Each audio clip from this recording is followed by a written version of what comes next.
നമസ്കാരം. കേരള രാഷ്ട്രീയത്തിൽ സമീപകാലത്തുണ്ടായ ഏറ്റവും നാടകീയമായ സംഭവവികാസങ്ങൾക്കൊടുവിൽ ഭരണകൂടത്തിൻ്റെ എല്ലാ തന്ത്രങ്ങളെയും വെല്ലുവിളിച്ചുകൊണ്ടാണ് രാഹുൽ മാങ്കൂട്ടത്തിൽ ഇപ്പോൾ തൻ്റെ രാഷ്ട്രീയ ജീവിതത്തിലെ രണ്ടാം ഭാഗം ആരംഭിച്ചിരിക്കുന്നത്. അർദ്ധരാത്രിയിൽ കിടപ്പുമുറിയിൽ നിന്ന് കള്ളക്കേസുകൾ ചുമത്തി വലിച്ചിഴച്ചു കൊണ്ടുപോയപ്പോൾ അത് കേവലം ഒരു അറസ്റ്റ് ആയിരുന്നില്ല, മറിച്ച് ഒരു യുവ നേതാവിനെ രാഷ്ട്രീയമായി തന്നെ ഇല്ലാതാക്കാനുള്ള ആസൂത്രിത നീക്കമായിരുന്നു. എന്നാൽ ജയിലറയ്ക്കുള്ളിലാക്കി ആനന്ദിച്ചവർക്ക് ഇപ്പോൾ ഉറക്കമില്ലാത്ത രാത്രികളാണ് ഇവിടെ സമ്മാനിക്കപ്പെട്ടിരിക്കുന്നത്. രാഹുൽ മാങ്കൂട്ടം പുറത്തിറങ്ങുമ്പോൾ തകരുന്നത് മുഖ്യമന്ത്രിയുടെയോ ആഭ്യന്തര വകുപ്പിൻ്റെയോ പ്രതിച്ഛായ മാത്രമല്ല, മറിച്ച് CPMൻ്റെ രാഷ്ട്രീയ സമാധാനം കൂടിയാണ്. കാരണം മുമ്പത്തേക്കാൾ മൂർച്ചയുള്ള വാക്കുകളുമായിട്ട് അയാൾ തിരികെ വരുമ്പോൾ അധികാര കേന്ദ്രങ്ങൾ പ്രതിരോധത്തിലാകുന്ന കാഴ്ചയാണ് ഇപ്പോൾ കേരളം കാണുന്നത്. പാലക്കാട് രാഹുലിന് ലഭിച്ച അഭൂതപൂർവമായിട്ടുള്ള ജനപിന്തുണ തന്നെ തകർക്കാൻ നോക്കിയവർക്കുള്ള കൃത്യമായ മറുപടിയായിരുന്നു.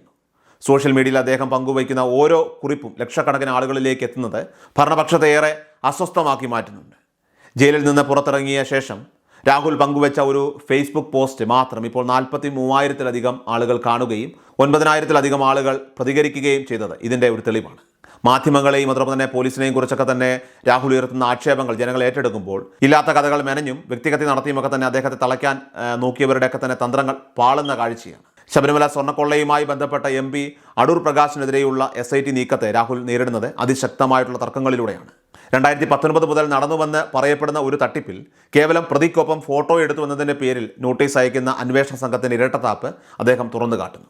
പ്രതിക്കൊപ്പം ഫോട്ടോ എടുത്തവർക്കെതിരെയാണ് അന്വേഷണമെങ്കിൽ മുഖ്യമന്ത്രിയുടെ ഔദ്യോഗിക വസതിയായിട്ടുള്ള ക്ലിഫ് ഹൗസിലേക്ക് നോട്ടീസ് അയക്കാൻ അന്വേഷണ ഉദ്യോഗസ്ഥർക്ക് ഭയമാണോ എന്ന ചോദ്യം രാഷ്ട്രീയ കേന്ദ്രങ്ങളിൽ വലിയ പ്രകമ്പനം ഇപ്പോൾ സൃഷ്ടിച്ചിരിക്കുകയാണ്. ഭരണകൂടത്തിൻ്റെ പ്രതിച്ഛായ വീണ്ടെടുക്കാൻ വേണ്ടി നടത്തുന്ന കേസ് ഡ്രാമകൾ അത് പൊതുസമൂഹത്തിന് മുന്നിൽ പരിഹാസ്യമായി മാറുന്ന കാഴ്ചയാണ് ഇപ്പോൾ കാണുന്നത്. ഒരു പ്രതിപക്ഷ MPക്ക് സ്വർണ്ണക്കൊള്ള നടത്താൻ കഴിയുന്നത്ര ദുർബലമാണോ ഈ സർക്കാരും അന്വേഷണ ഏജൻസികളുമെന്ന രാഹുലിൻ്റെ ചോദ്യം ഭരണസിരാ കേന്ദ്രങ്ങളെ ഇപ്പോൾ വിറപ്പിക്കുകയാണ്. പോലീസിനെ രാഷ്ട്രീയ ആയുധമാക്കി മാറ്റി മാങ്കൂട്ടത്തിലിനെ പൂട്ടാൻ നോക്കിയപ്പോൾ ആ കെണിയിൽ ചെന്ന് വീണത് 2 മന്ത്രിമാരാണ് എന്നത് സർക്കാരിന് വലിയ തിരിച്ചടിയായി. ചാനൽ ചർച്ചകളിൽ അറസ്റ്റിനെ ന്യായീകരിക്കാൻ പാടുപെട്ട CPM പ്രതിനിധികൾക്ക് ഇപ്പോൾ രാഹുലിൻ്റെ കൃത്യമായ ചോദ്യങ്ങൾക്ക് മുന്നിൽ ഉത്തരമില്ലാതെ വിയർക്കേണ്ടി വന്നിരിക്കുകയാണ്. തദ്ദേശ തെരഞ്ഞെടുപ്പിൽ ഭരണപക്ഷത്തിനേറ്റ പ്രഹരത്തേക്കാൾ വലിയ തിരിച്ചടി അത് വരാനിരിക്കുന്ന നിയമസഭാ തെരഞ്ഞെടുപ്പിൽ ജനങ്ങൾ നൽകുമെന്ന രാഹുലിൻ്റെ ഒരു ഓർമ്മപ്പെടുത്തൽ രാഷ്ട്രീയ കേരളം ഗൗരവത്തോടെയാണ് ഇപ്പോൾ കാണുന്നത്. മുഖ്യമന്ത്രി പിണറായി വിജയനും അദ്ദേഹത്തിൻ്റെ സൈബർ സേനയും എത്ര തന്നെ പ്രതിരോധം തീർത്താലും ജനകീയ കോടതിയിൽ അവർക്ക് മറുപടി പറയേണ്ടി വരുമെന്ന് അദ്ദേഹം ഉറപ്പിച്ചു പറയുന്നു.